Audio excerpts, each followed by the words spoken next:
Sorry for the delay, so we can get to you right now. Of course, we're all revved up. We know about the economic muscle the LGBTI community has. We know what we can do. We know that we're hard workers. We know that we should be taken seriously because we have this 53 billion rand buy-in in the economy. But the politics of what we're discussing is something that is coming up. And you'll read it in that article as well. You'll see that the politics of people saying, we have so many issues to deal with already. We have so many inequalities that South Africa is dealing with. Being black in itself is a major issue for our country. So why then does the LGBTI community expect special treatment? Because that's what it looks like. And to handle this is moderator Dawn Kavanaugh. She's an independent consultant.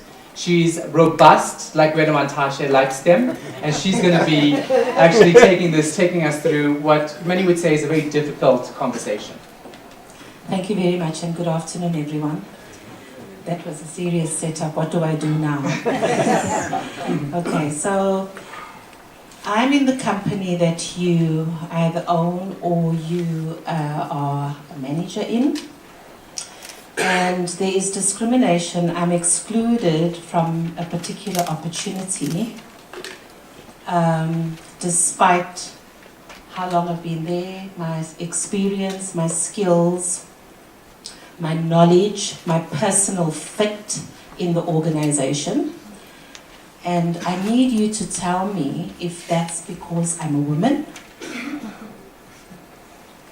because I am black, or because I'm a lesbian, or something else. And I wonder how many of us know how to do that. Whether it's something that can be done. We live in South Africa. We know about hate crimes. Hate crimes against people. Hate crimes against lesbian women. Hate crimes against against women. When a young black woman in a township outside of Johannesburg is raped, is she being raped because she's black, she's poor, she's young and vulnerable, or she's a lesbian? How many of us know how to tell the basis on which that discrimination is happening, is unfolding? And I think that's what this session is about. This meeting today is a really important conversation. I have to acknowledge Thandi because 8 years ago a group of us started a very similar issue and a very similar process, and actually the leadership came from Thandi and IBM. I just want to acknowledge that. The seed gets planted and comes to fruition.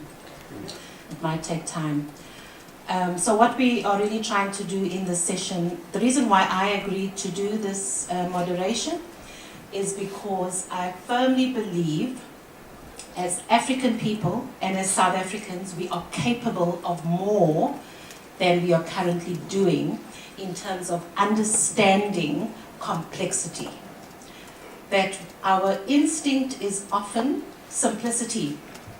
What's the simplest thing? I'm a lesbian? Okay, I'm going to be a lesbian activist, and what I'm going to speak about is lesbian issues, and I'm going to be a lesbian, I'm going to be the alpha lesbian, and when I introduce myself, I will be Dawn the lesbian, and you will all know I'm the lesbian, I know lesbian issues, right? That is the easier way. Then you become the add-on L, G, the B, the T, the I, the Q, now we've got A, and we've got P, and we've got another Q, right? And so we get further, even as we contest for political space and inclusion, we actually create a broader band of excluded peoples, right? And this is complexity. It's saying that the conversation that we had today is absolutely critical because it's about corrective action, right? It's equity, not just equality, equity. How do we correct? When there's exclusion, when there's marginalization and oppression, something's got to be done so that those who are lost can be brought forward so that they have more of an opportunity, in this case, to participate in the economy. That's what this conversation is about. And so LGBTI people, I prefer to say, discrimination based on sexual orientation, gender identity and expression is an important basis on which people are excluded in this country and globally. And so what I'm going to try to do is encourage really robust conversation. The speakers, the way we're going to do it, the speakers are going to talk for 7 to 10 minutes each.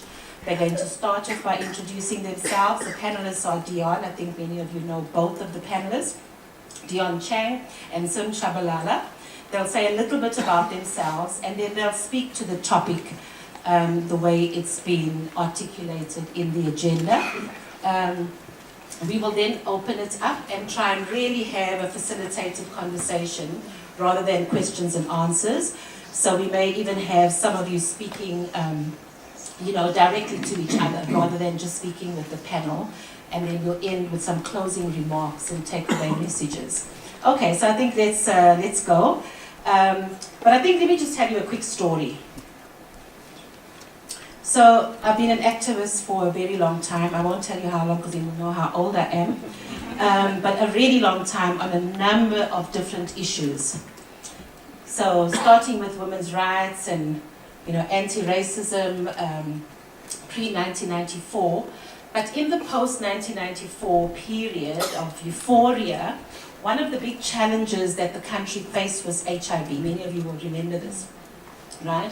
That HIV was going to threaten the democracy that we had been waiting for, that we had been fighting for in this country.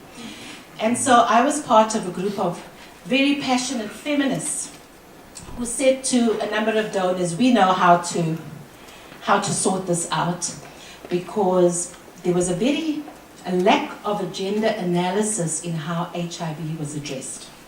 It was as though women and men were both equally vulnerable, number one, and number two, that they were impacted in the same ways, and it's not true. And what we wanted to do was make a contribution to a stronger gender thinking in how this country approached HIV. So we developed this beautiful toolkit, and we did a pilot study with 3 phases of 20 participants from companies and NPOs, non-profit organizations, and then sent them off to use this toolkit in their different institutions. And this was to enable them, because they were all starting to address HIV in the companies, right? And this was to enable them to have a gendered lens in responding to HIV. So we were very proud. We're feminists and we want women's rights and we want gender to be in there and, LGBTIQ issues. And off they went, and the pilot failed. The pilot failed in terms of gender, and it succeeded in terms of race.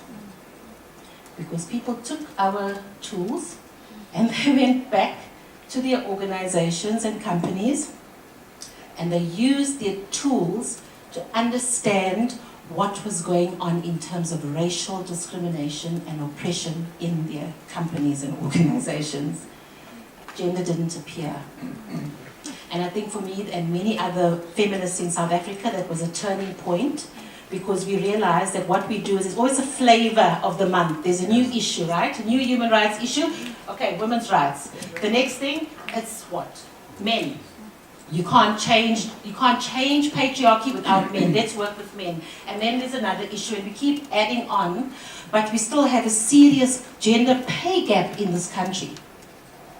Women's rights have not been won. We have almost nowhere in the last 20 years in women's rights. So, one of the challenges that I'm sort of throwing out to all of us, we're capable, as a lesbian woman, I'm capable of thinking beyond being a lesbian. I'm capable of thinking about poverty and inequality on this continent and how that can be addressed for all people, including lesbian women. And I think that that's one of the challenges as we look at our oppressions based on sexual orientation. What about the fact that I'm a woman as well? And I'm discriminated based on that. So I think let's put our heads together. Let's think about this. What are different ways? What needs to change in our organizations, in our companies, so that it's not a single issue at a time. The root causes of the oppressions of women and LGBT people, the root causes are the same. So what is it that we need to do? So over to the speakers, and Dion, I'm going to ask you to go first. Okay, thanks, John. Good afternoon, everybody. My name's Dion. I run a trends company called Flux Trends. Let's see, a brief history. I always thought I was a butt of a cosmic joke. So I was born Asian, gay, in Pretoria, grew up in the 1970s in the most Calvinistic hotspot in South Africa. So they say what does not kill you makes you stronger, so I'm pretty strong at the moment. So I married my longtime partner after 25 years. We finally tied the knot. Somebody said that was the longest engagement ever. But we eloped and we did it in New York, so that was good.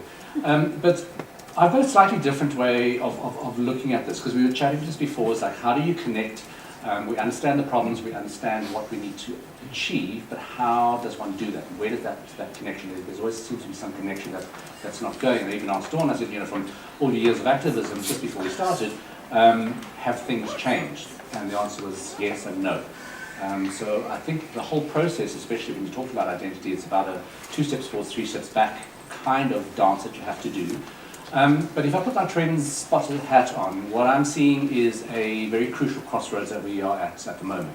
So when Dawn said, so what is going to make sure that all of what we understand actually gets implemented? And for me, I don't want to go into beauty pageant speak, but it is not the children, but specifically Gen Zs. So I've been tracking this for a very long time.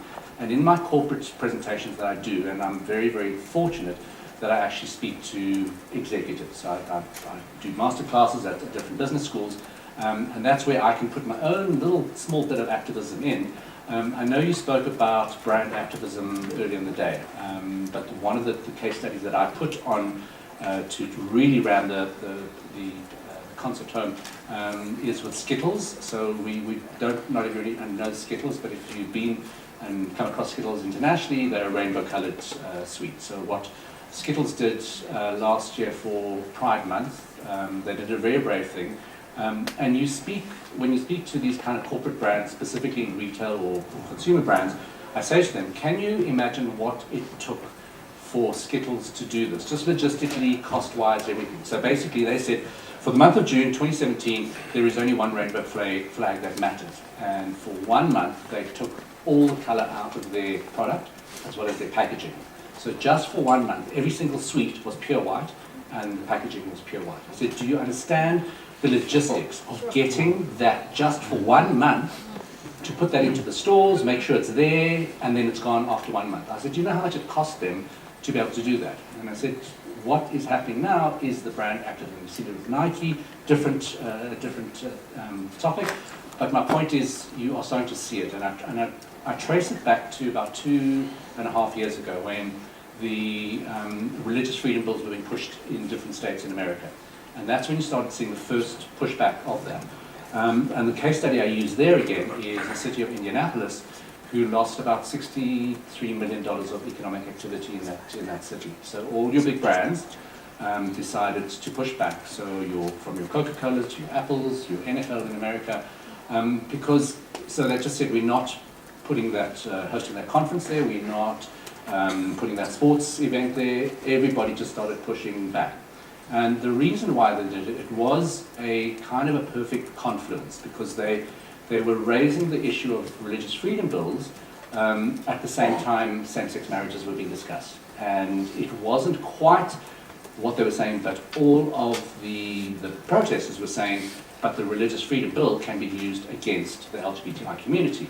And what the brands, of course, is a very mercenary thing, everyone looking at their bottom line, and exactly what Nike is doing at the moment, is saying, okay, we know and we understand that we want a younger and more diverse customer, and basically we're in an era, and especially if you again look at Gen Z, so sorry millennials in the room, at Flux we've moved on from you, you've had your time in the sun.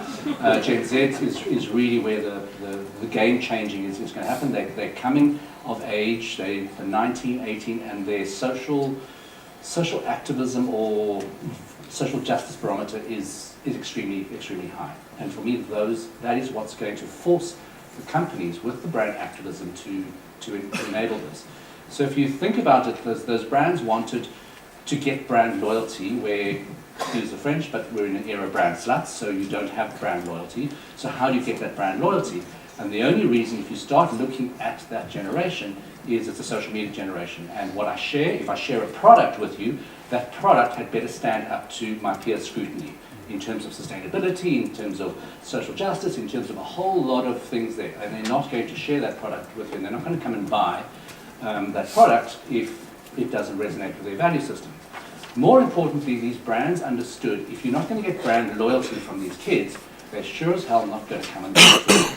And that is where I think it's going to start forcing those brands to really think twice about it. Because if I take it back to 2017, what we started seeing in 2017, a real explosion about identity hit the fan. So any brands, I talk to advertising agencies and marketers, and I just say, you know, if you think you're woke, just think again, because if you can't, don't go there and deal with any of these three issues of identity. So specifically in 2017, you saw issues of gender, race, and culture really exploded. A lot of brands got it wrong. And if you bring it back to South Africa, that is not even a hotspot, it's like just so highly charged and sensitive. So don't go there if you're going to dabble with that. But therein lies, I think, the opportunity, is because if it is hit where the corporates kind of pockets are hurting, but especially if they look for that future diversity. And diversity is such a hot topic at the moment. I know you say, well, you know, there's a different flavor of what thing, but for me, if I stand back and just look at that environment at the moment, it is time to strike now. The issues of identity are topical in everybody's minds. All corporates are doing it. So if you think of the Starbucks thing about just after that incident, bringing in racial bias training, there's all of these kind of buzzwords that, yes, it is maybe something in favour of the month, but it is an overwhelming seismic shift that corporates have to do. And I always tell corporate companies to go back and look. It's quite an old report now. It's called the Prosumer Report. Done by Havas Global, and basically what they did was, and South Africa was part of the survey, was that all respondents, about 80% of global respondents, said it is not just up to governments to push for positive change, it is up to corporate business. And it's slowly, only now, slowly starting to trickle in. And tonight I'm going to go off to speak to a whole executive team at dinner, and I'm going to hit home again about purpose and about that. And I think it's starting to resonate, and I think finally the wheel will. Okay, I didn't think I'd actually speak per se. I was part of a panel discussion and something more open-ended to engage with other people's views. So, yeah, you speak a lot. But from my point of view, in terms of what this session is about, focusing from my personal experiences pertaining to that of economic inclusion and transformation generally within the LGBTI framework. First and foremost, one thing I need to say, because I may say some things that are a bit touchy, and I'm sure some of the people in the room may not agree with me. To me, a lot of it that we are here to discuss, for me, is bollocks. Unashamedly, it's totally bollocks. Because first and foremost, when it comes to transformation, inclusion, anything else, I've always had a viewpoint that it's not about what I am, who I am, where I'm from, but excellence. And whatever I do to the best of my ability. And if I feel I'm not being given an opportunity, whether it's when I was employed in corporate or even in my own business now, then rather step away, you know. So much so that there's been clients that we've potentially had the opportunity to work with, and I've decided that we should walk away because there wasn't a fit in terms of what we stand for, what we do, and what they're looking for. So, kind of on the whole issue of inclusion or exclusion, in many instances, I've always kind of, maybe it's also my Christian upbringing, where, you know, one always, even being from a patriotic kind of view, always said, you know, God, family, country, whatever it is, but it's always been, for me, it's been God, family, and then the rest, okay? And in a gay perspective, family is my blood family and my other family, okay? So, in all of that, you know, and whatever one's done, it's always been focused on excellence, you know, and I would never want to be in a business space where I'm getting the work. It's a little bit ourselves, what we do as Black Ink. It's an events and production company and communications concern, that's what we do. It's a space we're in. But at the end of the day, I would never get work because you're gay, or you do gay events. And I've never done any gay events, so to speak, technically, like I haven't, okay? And I wouldn't want someone to appoint me to only do the gay events, you know? Because I just think that I'm able to do what we do very well, regardless what it is. Whether it's from when we did the Metro FM Awards or the freaking Summers or whatever it is, we've done the biggest events and the smallest events, and we've done them really well, regardless of my sexual orientation and some of the people that work for me, okay? So that's always been my port of call in anything we want. So I think to have a debate about access to the economy or to markets, at the end of the day, some people may agree with me, some may not, but I've always been of the belief that it's about doing whatever you do with excellence, regardless. I mean, there were times when I was in corporate when there's been always the fight of, obviously, the historic discrimination of being black. In my early career, I was told by an HR executive at Waltrue, you will never make a good buyer because you're too fat. You don't fit our buyer's image. Do you have a membership at Health and Rec Club? Was the question asked. Okay. I basically kind of went this, and basically moved to Markham's, where we really did a really good job, as a buyer for 5 years, and cut Truist men nicely. I felt really good about that, actually. back in the days.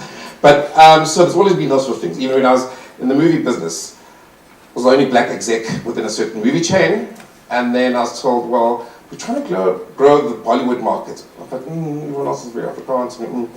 We'll send you to India for 3 months. I was like, cool. I hated it anyway. But nonetheless, did it and successfully launched the Bollywood circuit in South Africa, having the International Indian Film Academy Awards, etc. But again, the whole discrimination and access was not because I didn't do a good job. Like, oh, we'll bring an Indian exec in. Because he's Indian, he'll understand the culture better. Funny enough, they didn't realize that actually by sending a South African into India, it doesn't work. The Indians in India appreciated me as a black African, understanding their products and being interested in their products. They discriminated against the South African India because there's issues. Okay? So discrimination will happen in many facets, but at the end of the day, one will ever only get access, in my mind, if you do what you do really well. And in proving that the rest of your sexuality and everything else should be secondary in the ideal world. Yes, we know it's not, and sometimes it does become an issue up front. But even when I've gone into a client or to a given job and someone will ask me on day one, are you gay? I'm like, my usual answer is, what does that matter? And sometimes it's a bit of a soft shoe shuffle and a bit of jostling that happens for a while until they see that actually I do my job well or execute the brief well. You know, so one moves past that. So I have an opportunity to subcontract or hire other people. Sometimes there's a subconscious or societal thing amongst my own gay buddies that, oh, Chomi, you're going to be too fabulous for this client. You know, I can't. because of what I always believed in going into a client of, it's not about seeing my gayness, it's about seeing my delivery and execution. And even if I know someone's really great at something, sometimes there's been issues where like, oof, it's going to jeopardize my position with this client because he's just pushing the wrong buttons, okay? Which is wrong for me to have done that because I'm also then discriminating against my own community, okay? But it's that whole belief of going into a business environment of wanting to be seen as an expert at what I do first before anything else, okay? Having said that, there's been sometimes where it's obvious situations where one is given opportunity and worked with other LGBTI companies and individuals purely because they espouse the same principles and ethos I have of excellence first. Regardless whatever you are within the LGBTI space, if that person, their departure point is also that of delivering excellence as a non-negotiable, I will break my back to even sell that person, knowing that particular client or government department may be a bit uncomfortable, but because we share that basic principle of excellence and doing what we do really well to get the money and to get the business, I will actually bend over backwards to sell that person into that client. And unfortunately, sometimes, even with us as a community, we take those relationships we have amongst ourselves as business people for granted that, why aren't you not, because I'm also gay, why are you not, I'm like, no, I'm not working with you because I'm gay. I didn't get the work because I was gay. I'll work with you because you stand for something that actually means something to my bottom line and to my livelihood. Because at the end of the day, corporates and government departments don't really, yes, there is the bias and there's issues, but at the same time, when it comes to more corporates, because government and politics and access, there's hidden agendas there that I don't even go down. Because some of them won't give it the work because it may expose their own personal issues. Yeah. Another story altogether. And their political principles and other issues beyond the politics. But when it comes to corporate, like any business, it's about the bottom line and about delivering. No brand manager is going to lose their job because you fucked up, my friend. You know what I'm saying? So at the end of the day, there's that comfortability. Someone mentioned earlier about people working with people that like each other. My clients like me because as much as some of them think I'm arrogant or ABCD, they like me and they can't work with me because I won't let them down. Even if it means I dig into my profitability, but it's just about that pushing the boundary beyond then being labeled as being part of the LGBTI community. So, and I just think that I told you it wasn't going to be 5. I said 5 to 7 minutes, and then I said 7 to 10. The participants is that there is a high level of excellence, right? That's what I heard. I heard that the businesses that we are trying to establish and sustain, but also if we're in a company, an employee in a company, we are, for the most part, there's always exceptions, but for the most part, we are working to quite a high level of excellence. But there's a deliberate exclusion, right? So there's deliberate, based on this particular, and I'm going to insist based on other factors because I'm a woman and I will be excluded. They won't know I'm a lesbian and I will still be excluded, right? So there is a deliberate exclusion based on, and I want to just pick up on what Dion said, I think it was race, gender, and culture, right? Based on those 3 and others, but we know those are the big ones. This is South Africa, right? There's a deliberate exclusion. So what is your advice to us here?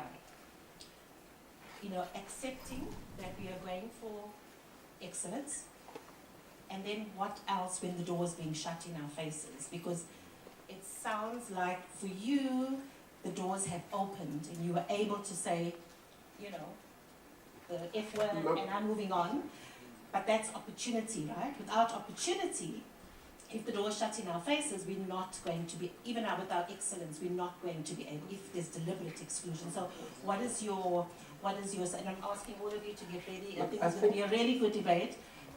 Get ready with your questions. I'm going to open it up just now. I think there has been exclusion. I won't say that the doors just gates wide open. There's been times when I've seen the exclusion, when I know what I've pitched or what I've presented blatantly should have gotten the job or they can't. Okay, but there are exclusions which you then hear, whether it's subliminally or via whatever format, that you know actually they didn't go with you because they're uncomfortable with A, B, or C or D. Whether it's color, whether it's sexual orientation, or whatever it may be.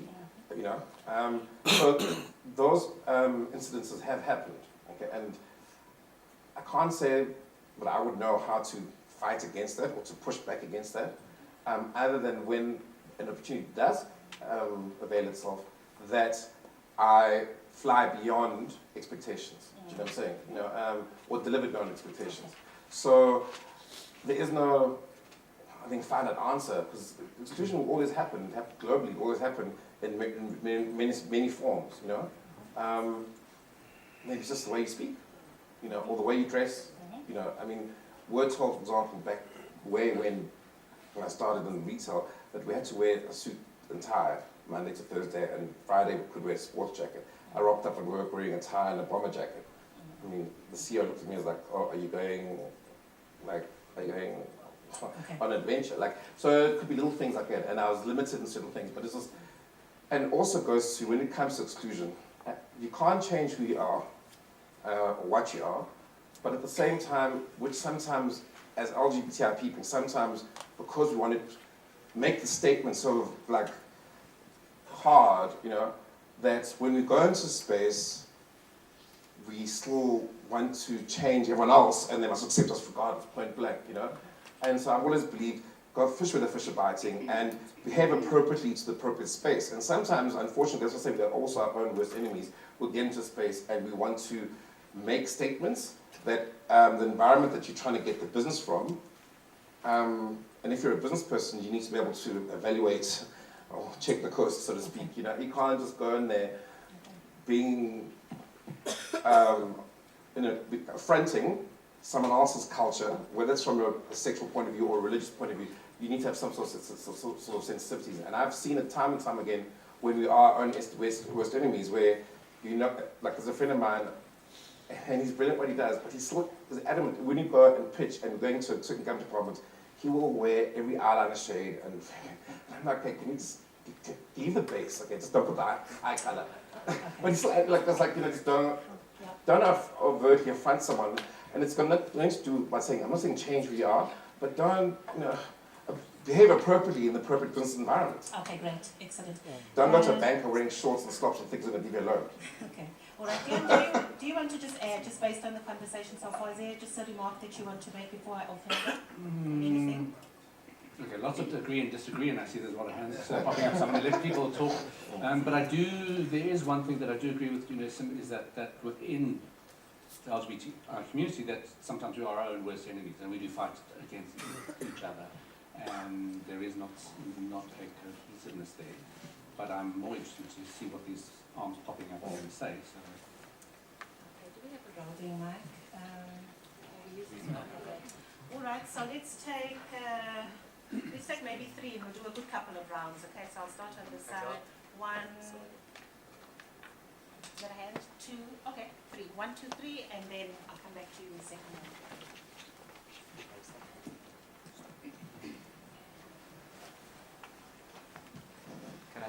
Thank you very much for that very interesting discussion. I just actually want to touch on what Dawn raised in the beginning, understanding that we are a complex society. And we contest at times political and social inclusion and how we don't create exclusion. So I just wanted to know if we live in for part of this discussion, where we live in a country where many of the LGBT people are actually socio-economically excluded.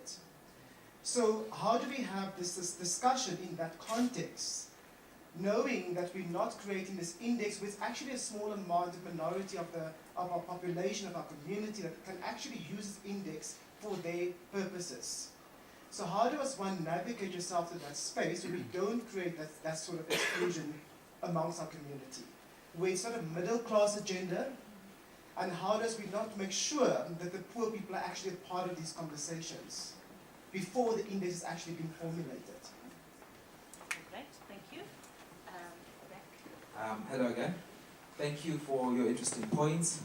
I just need 3 comments. Not 3 months pass by before I hear about somebody who's been thrown out of his or her home for being LGBTI. So there are a lot of people who experience that instability in the background of their lives before they can even show up at work or at school. It would be very callous for me to come with the respectability politics of saying, be twice as good just to get half as twice. And the reality is, what we call the free market did not fall down from heaven, fully formed. This innocent thing that we are now trying to influence and intervene in, it has been built on interventions. Slavery in the US was the capital that fed into the economy that exists there now. The same is true here. So when you come along and you say, actually, I'm going to lobby for my rights, you're not doing something new. It's being done. Apartheid was somebody lobbying for special rights. We're just kind of fixing that. Thank you.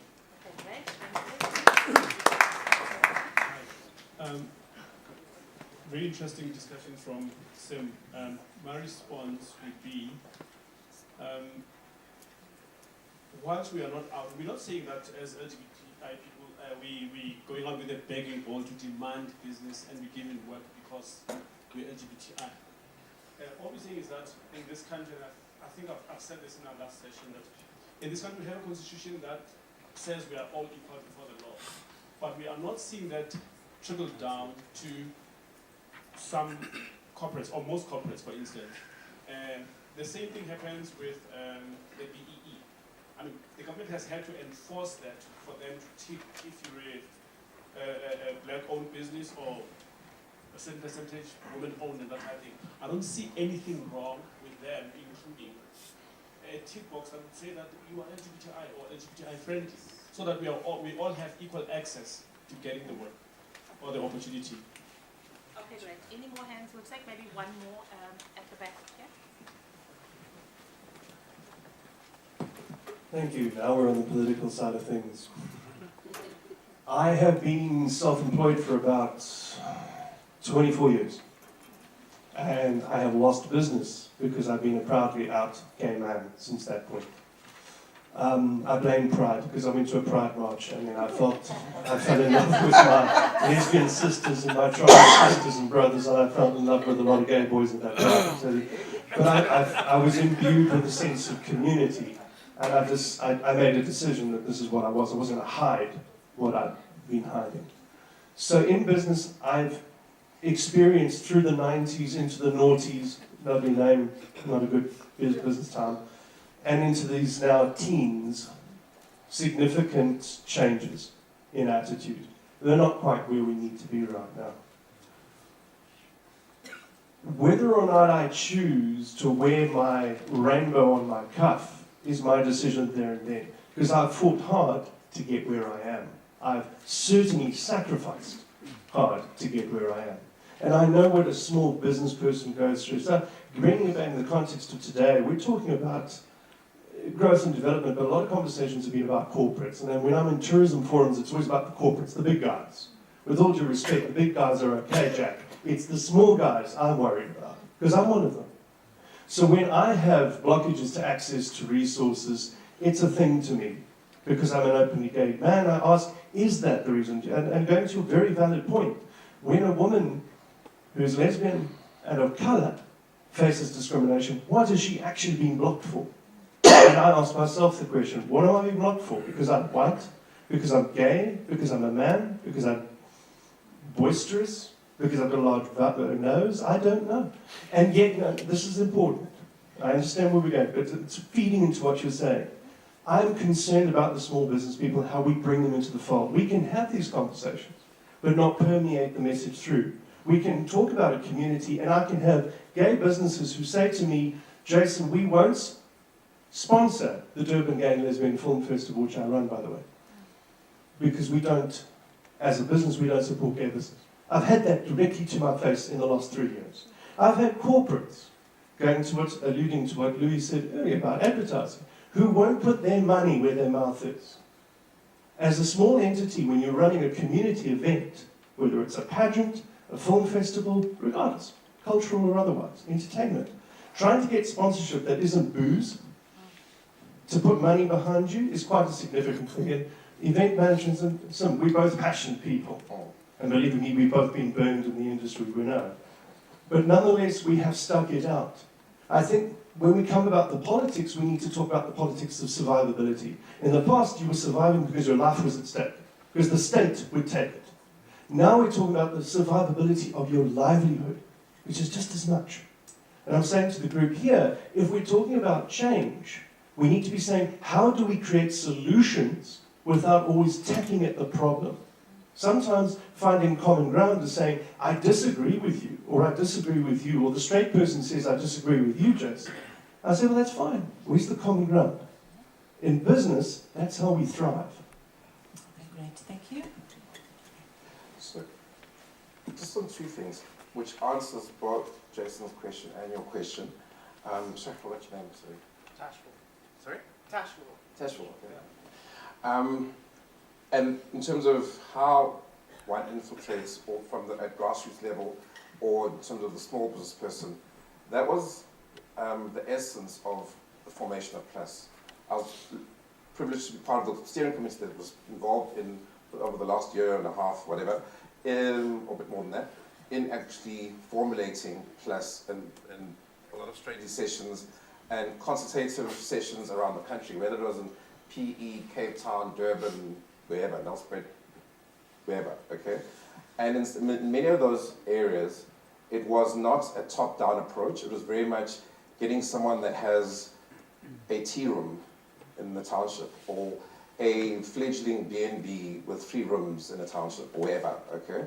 So and strange enough, in most of the cities we went to, or places where parts of the committee went to, a lot of those people actually came in from the tourism-related industries, okay? Because as the LGBTI community, because of being sidelined from the economy or business in many ways, we've always ended up being in certain sectors, you know, whether it's the tourism-related spaces or beauty, fashion, what other people would regard as the frivolous industries, okay? So at the end of the day, a lot of the people that were engaged, and they were startups. I remember that there's a lady in PE that's started her own consultancy, but in terms of sports marketing, she comes from a sports hockey background, but she's really, you know, she's doing her own thing, you know, she's growing, etc. And there were a variety of people, right from the bottom, right through in terms of where they are in their business journeys.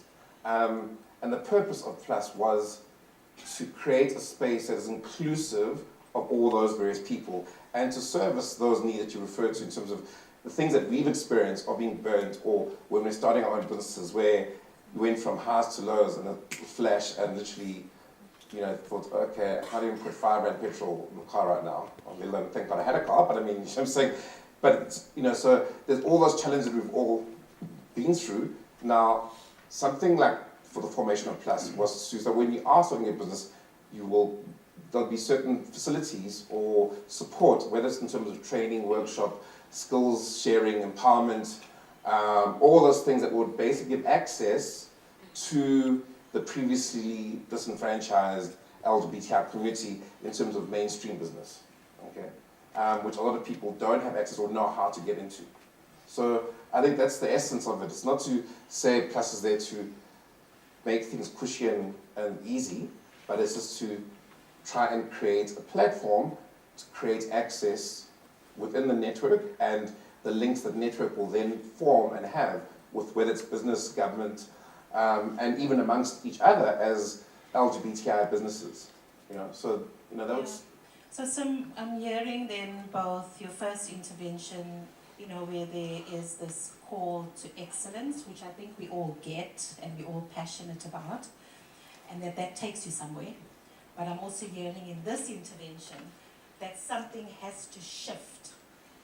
So what you're describing in terms of us connecting up with each other, whatever the issue is, whether it's race, gender, or culture, forming networks to open the door for each other. I'm hearing you saying at the end that is critical, right? So because there's deliberate, based on race, based on gender, based on culture, based on sexual orientation, there is deliberate exclusion.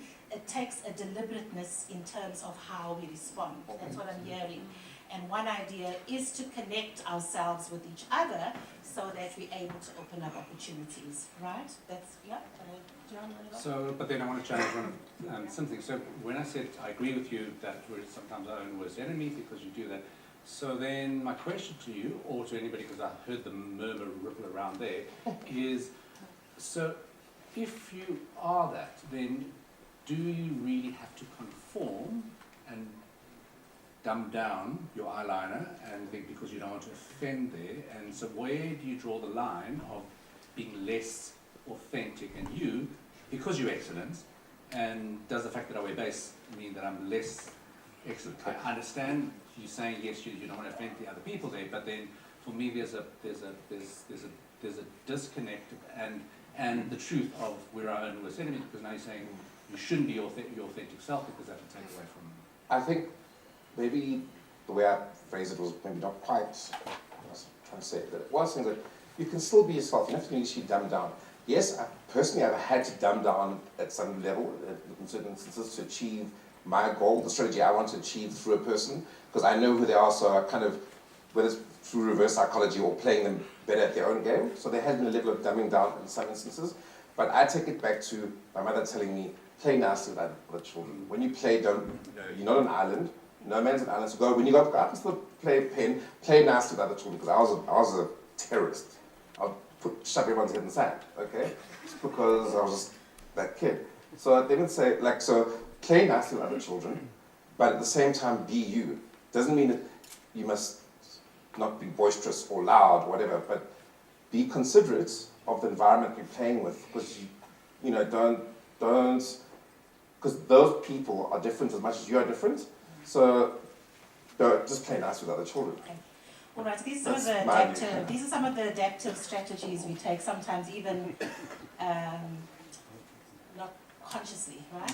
We forever it's accommodated, right, and adaptive. So how do I survivalist, right? Whether it's race or whatever it is. And we all do it on some level. When I go to the salon, I am not a lesbian. I refuse to be a lesbian in the salon. I am there to cut my hair or to have my dreads sorted. You can ask me what I do, I will lie, but I will not be a lesbian, right? So to some extent, we are in adaptive mode on some level, right? We make those decisions. I'm sure there's some of us that are never, but I'm just saying for many of us, there are times when we're making a choice like, you know, F word, this is not the place where I'm going to be activist doing. I just need a good haircut. That's what I need, okay? Let's have another round of hands.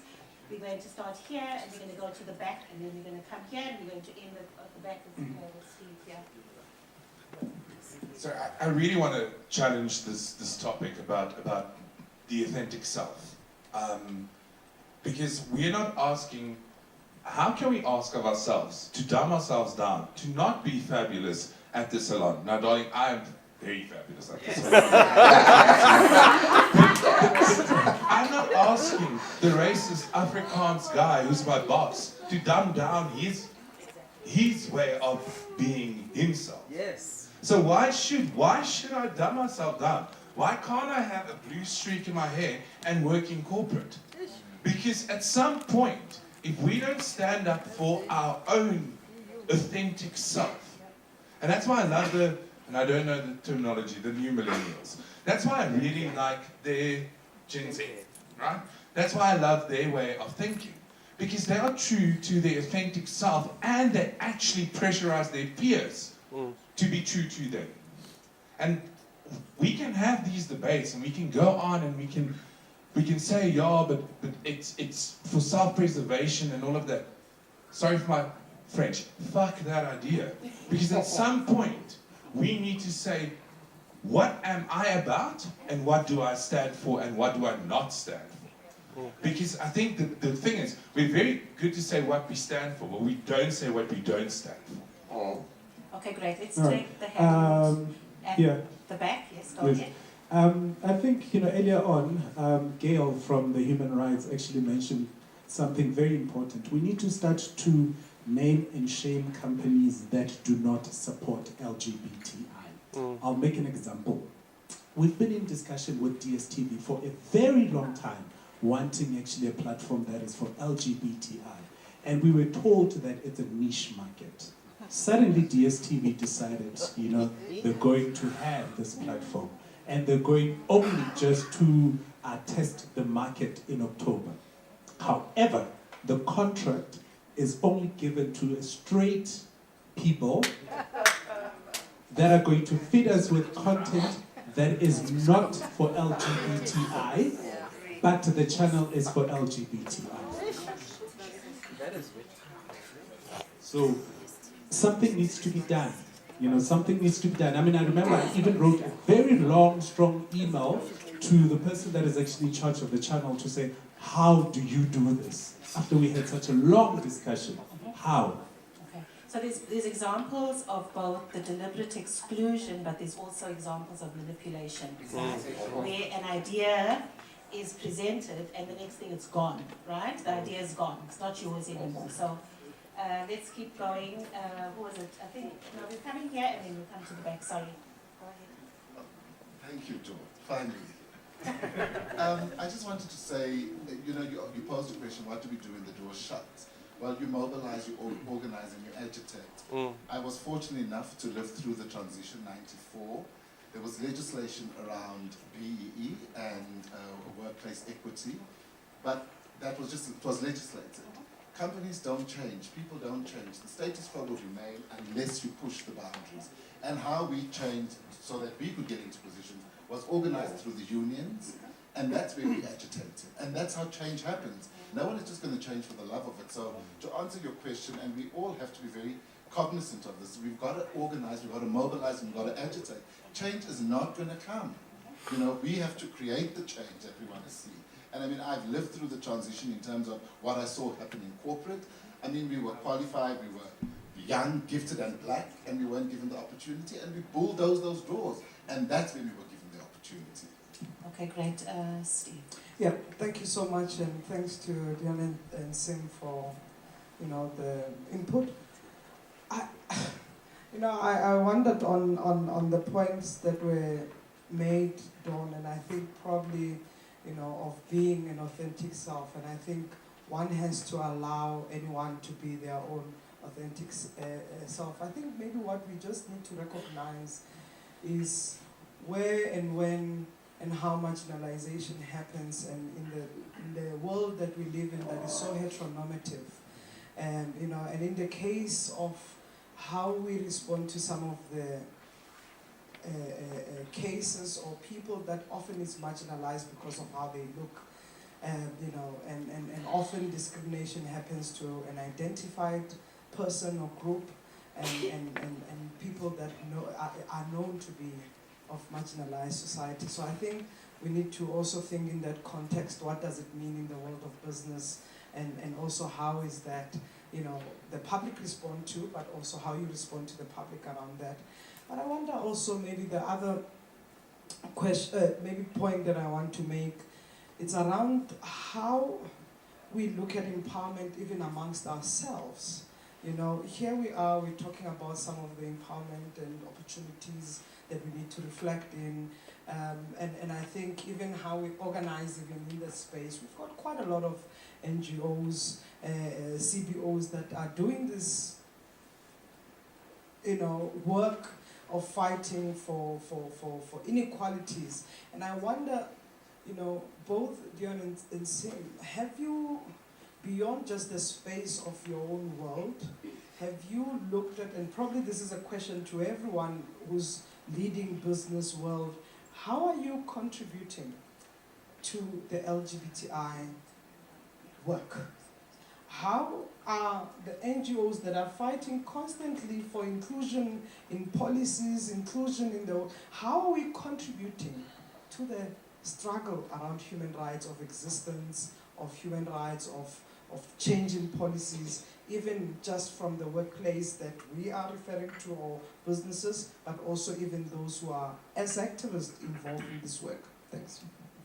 Okay, thank you. We're actually not going to be able to take any more interventions. Thank you for all of those. We're going to get both panelists to respond to any aspect of that. We've heard a number of things. There's privilege emerging, right? How doors do open for some of us in some instances and not for others. So what is going on there? We've had a number of interventions around privilege and doors opening and doors closing. We've heard significant things around survivalist economies that we create. We make those decisions. I make that decision when my aunt comes around. I'm not going to have another argument with her, right? We are in survival mode, even though we might be standing out there and shouting when the occasion calls for it. So we're hearing about survivalist economies, and we are critiquing that. I'm hearing a really strong critique of the eyeshadow. I'll never look at eyeshadow in the same way. Okay? So a number of challenges around those, but also some really powerful things, right? Around what we can do, the networks that some suggesting that we need to connect with each other. We need to be connected, and we need to, not just as a lesbian or LGBT people, we are also black, we are also poor, we are also young, or we older, or we disabled. So in all our forms of being, we need to be able to be connecting with each other and helping to open doors. And it's through mobilization, it's through speaking, it's through being bold. Not all of us are going to be a lesbian every single day and in every situation, but there's some who are willing to be gay in every situation. So we are using different strategies and tactics. And how is is it that we prevent ourselves from being, how did you say? Our own worst enemies, right? Even amongst ourselves, because we're also really judgmental about your strategy and yours, and why is it not like mine? And I wonder, and I'm going to kind of leave this with you and let the panelists have the last thought, like where is solidarity in this? Because it's really easy as LGBTIQAXYZ people to get so engrossed in our own exclusion that we cannot see the connection. So I'm a white man, and I cannot see that there's a connection with this black woman, right? And that I actually have to speak up when there's discrimination against her. So my challenge is, you know, we're always looking for allies, but when are we an ally? Right? Because that's what struggle is, and we cannot do things one step at a time. I was once part of a campaign, also in the early 90s, it was called Women Won't Wait. Women are still waiting 24 or whatever years later. Why? Because women have to speak on our own behalf. Where are the gay men in the women's struggles, right? There's really a question for us. We're getting into a box. We're getting more and more into a corner. Our alphabet is growing, but the solidarity between the struggles, the systems of oppression are the same. Patriarchy excludes a white gay man as it excludes a black woman in the rural area who might identify as straight. So what is the root cause and where is solidarity? That's what I'm leaving with you, and I'm going to let the panelists have the last word. Over to you, Dion. Okay. So I do want to end off with a beauty queen speak. So the Gen Zs are our future. They really, really are. One thing that you've noticed about them, and that's what I say to people, is that they have the most relaxed understanding of gender fluidity. So I get a lot of things from people, mostly with parents of teenagers, saying, "Oh, my kids are so obsessed with technology." I say, the kids will be all right. They're a self-correcting generation. And the reason why they are so comfortable with gender fluidity is because of technology. So yes, you've got cyberbullying, but there's a double-edged sword. Those kids have found their niches and those communities through social media and through that. So yes, so they understand transphobia, they understand all of that whole lexicon because of that. And I think we need to take a leaf out of those kids and do that. And then just to your question there, I don't think we need to ever stop the pushback. As big as it might be, where that eye line and where the base, but like in my case, when I'm speaking to executives, it's always in the presentations. There's always something that talks about social justice, and specifically, I use the case studies of LGBTI brands that are pushed there and do that. So wherever you can, I think it's just that silent chipping away, constant doing that. Yeah, I think I'd agree wholeheartedly with what Dion just said now. Primarily that pushback needs to always be there. That pushback can be, as Dion says, in terms of when he presents to executives and corporates. It can be in terms of how we do business and how we operate on a day-to-day basis. Going back to what you asked earlier on, for example, from our side, when we're taking in learnerships or internships, it's not as if I will hire only gay people from the LGBTI community, but because it has to still resonate to what we're about as a business. But if there are 3 candidates, I only have to take 2, and I'll give a first call of opportunity to someone that I relate more and best to, and rather be that, or like to use the word like a big brother, or assist that person where I can, so they don't have to initially fall through some of the pitfalls I went through the discrimination or the societal spaces that one had to kind of navigate. Okay, so, and over and above that kind of involvement with the students or the youth in supporting and guiding, okay, but also in one's involvement in whether, as you raised, whether it's NGOs or, for example, what we're doing now in terms of getting involved in certain seminars and workshops where we're giving up our time to actually just guide from a basic business principles or within the spaces that we operate in, or, for example, the time and effort and